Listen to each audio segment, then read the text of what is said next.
Why can't swimming pool tiles be pasted with cement? Master, she is from Huanggang, Hebei province, specializing in swimming pool tiles mosaic paving of swimming pool 10 years of experience. 就是如果是游泳池，直接用水泥去贴那个泳池砖跟马赛克，你觉得这样子可以吗？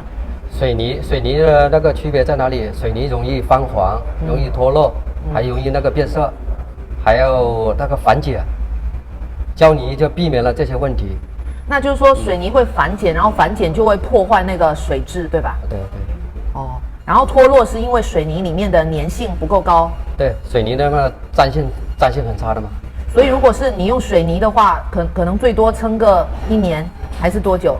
撑不了1年，连1年都不行。施工工艺上面出了问题，半年都不到。